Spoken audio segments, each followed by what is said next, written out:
But let's get started. One of the things is super passionate about the Lord, also passionate about retirement planning and helping people protect their hard-earned money. And one of the ways to protect yourself from all the evils of the world is through knowledge. Knowledge is power, right? So the more that we can educate you, the more you are going to be able to make good, sound decisions for yourself. So here is how Mindie breaks down the types of advisors. One, you have, which has probably been the most popular type of advisor, which is a broker-dealer. Okay, so the broker-dealer is a license that you get to sell securities. Like, for example, your Series 6 is going to allow you to sell a limited amount of securities, but it's going to allow you to sell mutual funds, variable insurance products like variable annuities, and then a Series 7 is going to take you even a step further, and now you can sell these stocks, right, and so on. But you wouldn't be giving advice with those licenses. Well, you make money through commissions. So you're going to be giving.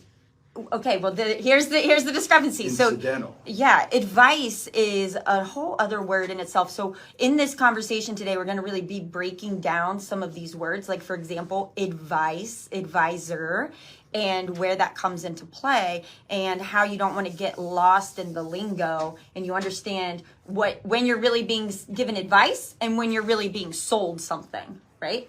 So the second type is the RIA, Registered Investment Advisory. Okay, this is the type of firm that we have, and when you look up what an RIA is, well, that's a securities license that goes through a Series 65 investment advisor.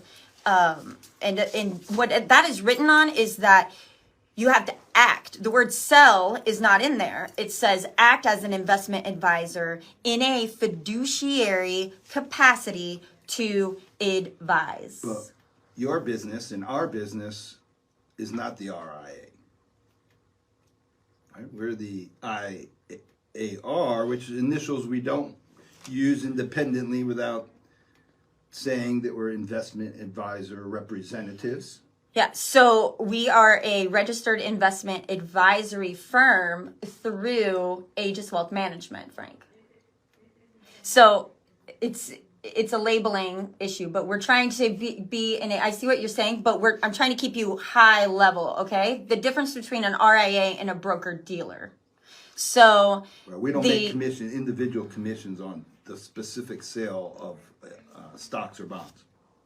We're not in that business of selling this physically. In our business, in Mindie Molina Investment, we don't trade stocks and bonds at Mindie Molina Investments. Well, we don't sell. We don't make a commission so on that's this the difference. What you're saying, we're not broker dealers. Yes, correct.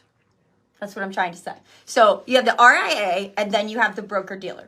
Now, we are in the RIA space, not the broker-dealer space. The difference for me is, one, you are selling and you're able to collect commissions on what you sell, and the other, you are paid for the advice that you're giving, okay? Then there's this other aspect of advisor that, again, high level, is you have a person that calls them a financial advisor, but yet they're only insurance licensed. Okay, so they have an insurance only license, and they're all about the annuity, right? Usually, well, not a variable annuity, a fixed indexed annuity, because that is what they sell. So that is what they recommend. Then you have the person that is not insurance licensed, so they only recommend securities. They want you to be in the stock market because that is how they get paid. So ultimately, you have these two contradicting types of financial advisors. One is only insurance licensed, one is securities licensed, and you want to know who you're working with so you know exactly what they're going to recommend. Is that making sense, Frank?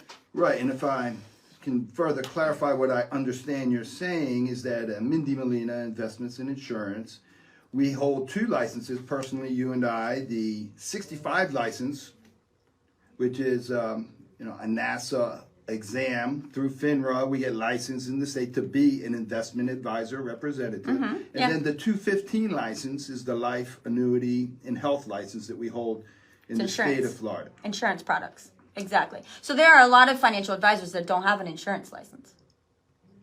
And there are a lot of insurance agents that don't have a securities license, right? Right. So what do you think is better? Well, that's why we're here.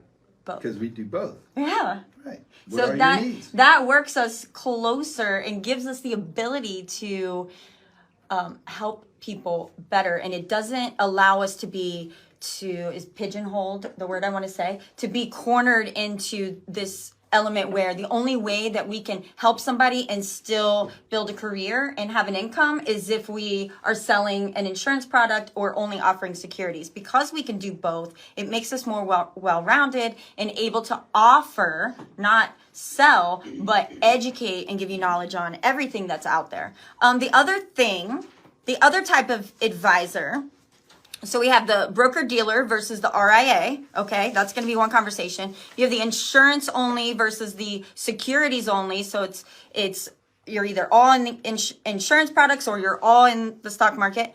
Or you have the independent advisor versus the captive employee advisor. So being independent and not working for an institution allows us to work for the people, okay? I work for my clients. There have been times in my career. Fiduciary?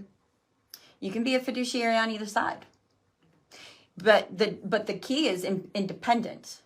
And we're going to get into that more and why that's important, because you can call yourself a fiduciary, and we're going to get into more toward the end of the show of that word and how it gets overused, and understanding what a true fiduciary is versus just or what the differences are. And I think too, what you're explaining, correct me if I'm wrong too, is that if you're in a house where you're only representing one institution, you may be restricted to a certain group of products in which we're not captive to one set of products or alternatives. Because of, so when you're talking about being independent and having that, so let's go in like wholesale. Just story. And first of all, at any time, if you'd like to call in with a question or comment, again, 772-221-1100. It is a live show. We would love to hear from you. Mindie, where were you born and raised? Well, okay, let me go into my independent conversation. All right, okay. So we'll back up. Fine. Born and raised in southern Indiana, and spent 10 years in Lexington, Kentucky, and northern Kentucky, and then moved to Florida in 2007. And segueing right into where my train of thought was on this independent versus captive conversation. See, when you're captive and you work for an institution, which is how I started out in this business. When I became initially licensed, I was insurance licensed first. So I was one of those insurance only advisors. And I didn't really understand what that meant. But as my client base grew, I started to realize quickly, hey, I'm not able to offer the things that they need, and I had a bad issue with that. See, when you work for an institution, and the institution that I worked for was amazing. They had good morals and great values, and I am so grateful that that's where I started. But I outgrew them simply because of my clients. My clients needed things. They needed opportunities. They needed strategies. They needed insurance products even that were not available there. The competitors, if a competitor had something better to offer, I couldn't offer that to my clients. That couldn't be part of our plan. It couldn't be a part of our recommendation. Rather, I had to, I was limited. And that was a problem for me. And that doesn't make me feel like a true fiduciary, or that I'm giving anyone advice if I can't, give them and offer them and provide for them the things that are available in the universe, not just available at one institution. And that's when I had to make a decision. I had to decide for myself. Am I going to be independent and work for clients? Or am I going to be captive and work for an institution? And that not only applies to insurance products or the insurance world, that also applies in the investment world, in securities as well. When you are with a broker dealer, you work for the broker dealer. And that is a conflict of interest, which we're also going to segue into this broker-dealer conflict of interest situation and why I'm not a broker-dealer, or why I'm not, well, we have, our broker-dealer relationship is different than what some financial advisors